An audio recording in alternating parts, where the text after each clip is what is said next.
우리 모두는 직접 경험되어지는 일이나 혹은 나에게 직접적으로 영향을 받는 일이 아니면 무관심하기 쉽습니다. 그래서 종종 소외되고 힘없는 사람들의 신음소리는 성장 우선주의와 성과주의에 가려서 들리지 않기도, 국민이면서 국가와 이웃들로부터 외면당하며 부당한 상황에 맞서야 하는 사람들이 아주 많지만, 사실 우리는 그들에 대해서 잘 모릅니다. 이스라엘 민족만큼이나 우리나라 사람들도 외부 세력의 부당한 침략과 억압으로 오랜 기간 고통을 받아왔습니다. 사람들은 이것을 순환의 역사라고 합니다. 그 순환의 역사 속 한 사람 한 사람의 역사는 다양하고 아픔 가득하다라고 이해할 것입니다.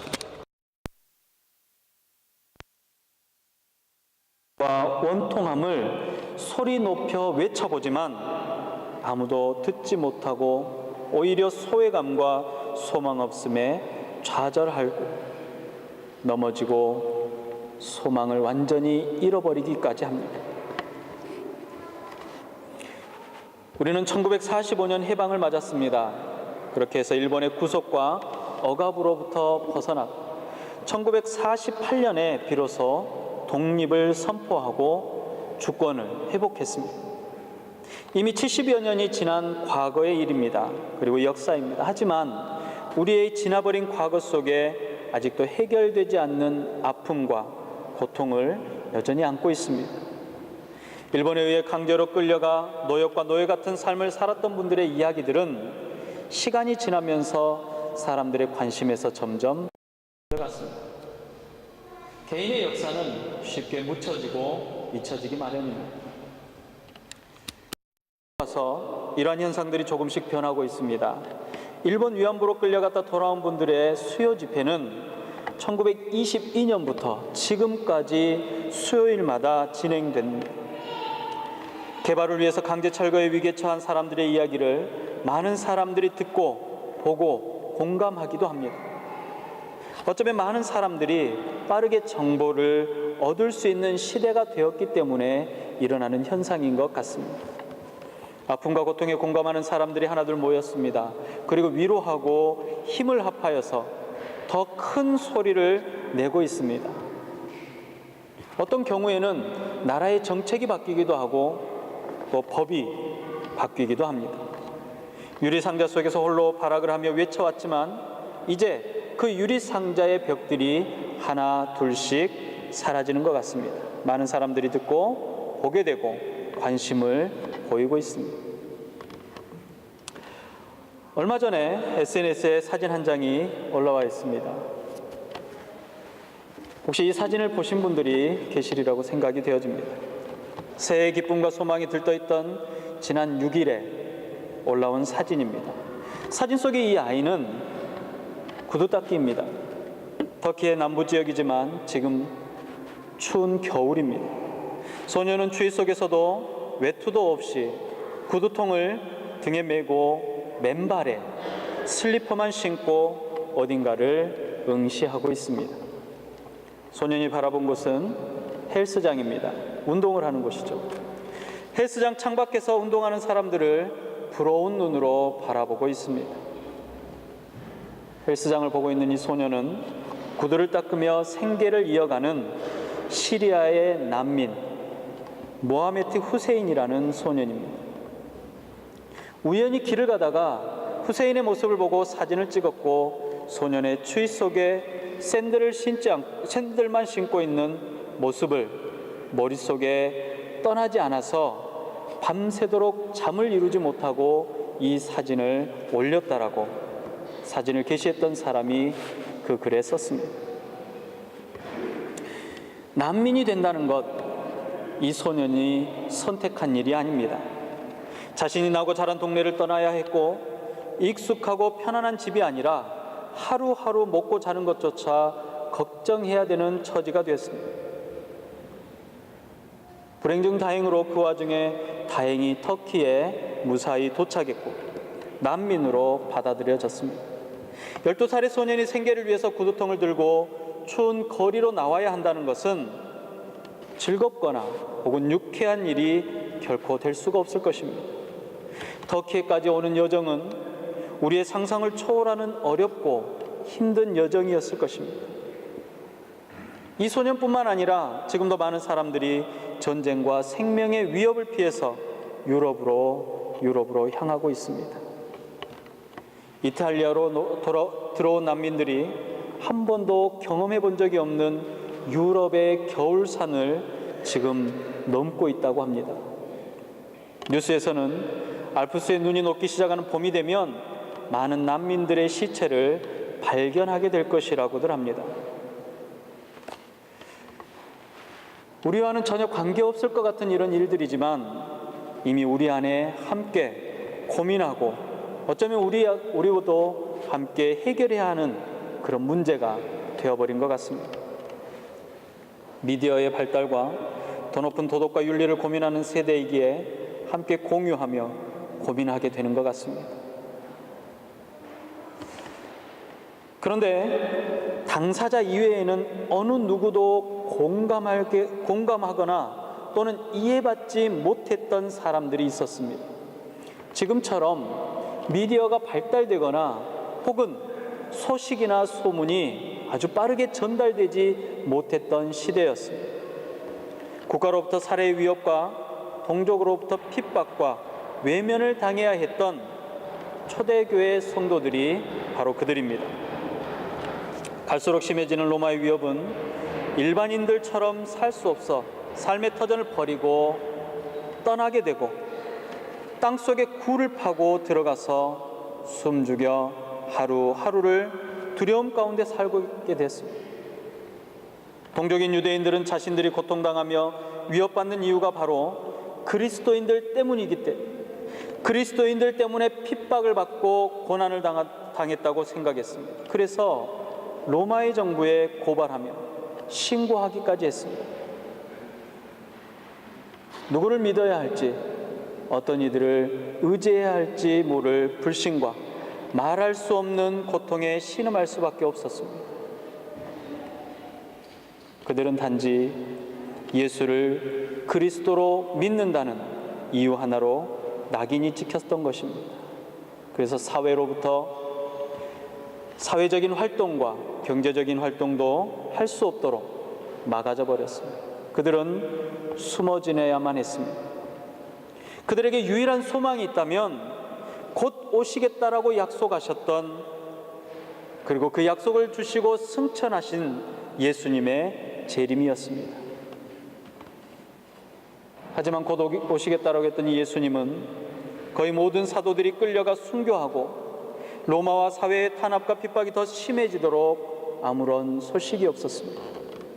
사도들 가운데 마지막으로 남은 사도 요한은 이전의 그 어떤 상황보다 더 어렵고 힘겨운 시간을 보냈습니다. 많은 성도들과 예수를 그리스도로 고백했던 많은 그리스도인들과 마찬가지로 요한은 하나님의 역사는 이제 더 이상 일어나지 않는 것인가, 하나님께서 더 이상 역사하지 않을 것인가 라는 의구심과 불안한 마음이 가득했습니다. 소망의 불씨가 점점 사그러들 즈음 예수님께서는 밤모섬에 유배되어진 요한에게 나타나셨습니다. 꿈에도 그리던 예수님을 요한은 마주하게 되었습니다. 요한은 제자들 중에 가장 나이가 어렸고 예수님께서 사랑하시던 사람이었습니다. 예수님께서 가시던 모든 길에 동행했습니다. 그리고 그가 말씀하는 말씀 하나하나, 행동하는 하나하나 놓치지 않고 보고 들었던 사람입니다. 그런 요한 앞에 예수님께서 나타나셨습니다. 요한이 기억하고 있는 예수님이 아닌, 처음 세상에 오신 그 모습이 아닌 전혀 다른 모습의 예수님이 나타나셨습니다. 로마의 군인들에 의해서 채찍을 맞으며 십자가를 힘겹게 지고 골고다를 오르셨던 유약한, 연약한 예수님이 아니셨습니다. 이 땅에 오셨던 예수님을 이사야 성경은 이렇게 표현합니다. 그는 주 앞에서 자라나기를 연한 순 같고 마른 땅에서 나온 뿌리 같아서 고운 모양도 없고 풍채도 없은즉 우리가 보기에 흠모할 만한 아름다운 것이 없도다. 계속해서 이야기합니다. 그는 멸시를 받아 사람들에게 버림받았으며 간고를 많이 겪었으며 질고를 아는 자라 마치 사람들이 그에게서 얼굴을 가리는 것 같이 멸시를 당하였고 우리도 그를 귀히 여기지 아니하였도다. 하지만 지금 요한 눈앞에 계시는 예수님은 감히 얼굴을 들 수조차 없습니다. 십자가에 매달려 죽으셨던 연약한 모습이 아니라 부활하고 승천하신 찬란한 영광으로 가득 찬 모습으로 요한 앞에 나타나셨습니다. 요한은 그 상황을 이렇게 말합니다. 내가 볼 때 그의 발 앞에 엎드려 죽은 자 같이 되어졌다. 요한은 7 금촛대 사이에 계신 주님을 발견했습니다. 7 금촛대는 소아시아의 7 교회이며 하나님의 숫자이며 완벽한 숫자인 7은 전체를 의미합니다. 모든 것을 의미하는 것입니다. 그러므로 모든 교회, 모든 세상 가운데 서신 예수님이라는 뜻입니다. 모든 교회 가운데 계시는 예수님의 모습은 이러했습니다. 예수님께서는 발에 끌리는 옷을 입고 계셨습니다. 가슴에는 금띠를 띠고 계셨습니다. 머리와 털의 희기가 흰 양털 같고 눈과도 같았습니다. 그분의 눈은 불꽃 같았고 그분의 발은 풀무에 단련한 빛나는 주석 같았고 그분의 음성은 많은 물소리와 같았고 그분의 오른손에는 7 별이 있었습니다. 그분의 입에서 나오는 좌우에 날성검이 있었습니다.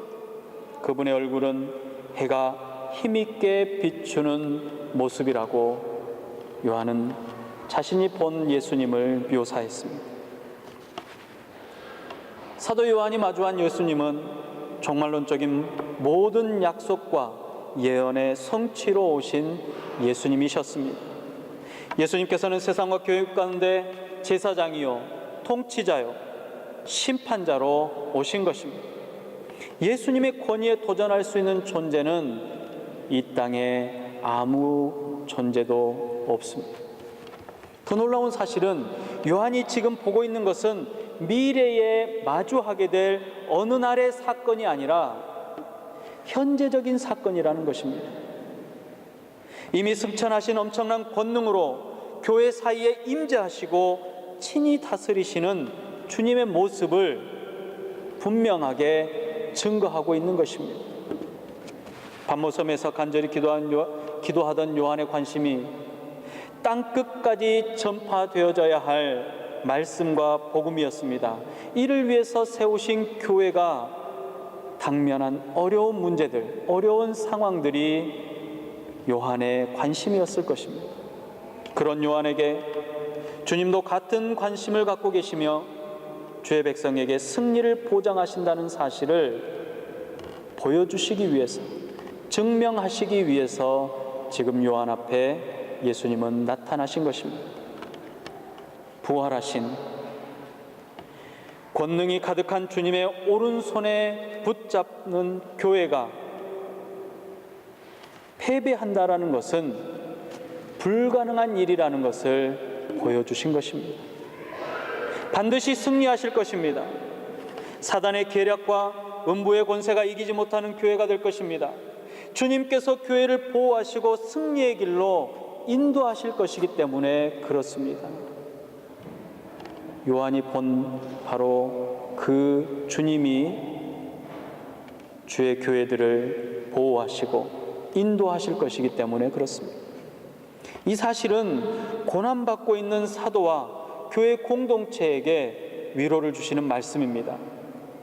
뿐만 아니라 주의 말씀 위에 굳게 세워지시기 위해, 말씀 위에 말씀을 얹으시기 위해 이 땅에 또 요한에게 모습을 보이신 것입니다. 사탄은 종종 우리로 하나님과의 관계가 금이 가길 원합니다. 그리고 하나님과의 관계가 무너지길 원합니다. 그렇지만 주님의 강력한 오른손으로 성도와 교회를 붙잡고 계시기 때문에 우리는 거의 더 이상 걱정할 이유가 없습니다. 이는 완벽한 하나님의 승리요, 교회와 성도들의 승리입니다. 그런데 완전히 해소되지 않는 어려운 질문이 있습니다. 우리 주님께서 그 큰 권능의 오른손으로 나를 붙잡고 계시는데 고통스럽습니다. 아픕니다. 왜 믿음 가운데 서려는 자에게 아픔과 고난이 오는지 말입니다. 하나님의 뜻을 구하고 그 뜻을 이루어드리기 위해서 헌신하는 사람들에게 시련의 때를 겪게 하시는지 그것이 늘 궁금합니다.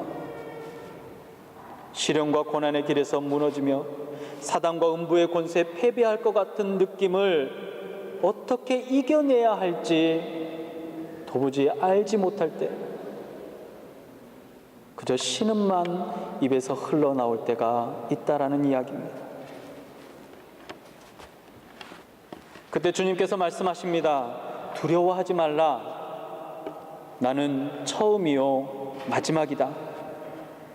주님께서는 당신의 정체성을 성도들과 온 교회가 분명히 알기를 원하십니다. 주님은 처음이요 마지막이시고 지금도 살아계시는 분이십니다. 주님은 창조자이시며 섭리자이실 뿐만 아니라 현재를 통치하시는 분이십니다. 그런데 말입니다. 주님께서 아주 중요한 말씀을 요한에게 하십니다. 곧 살아있는 자라. 내가 전에 죽었었노라. 볼지어다 이제 세세토록 살아있어 사망과 음부의 열쇠를 가졌노라.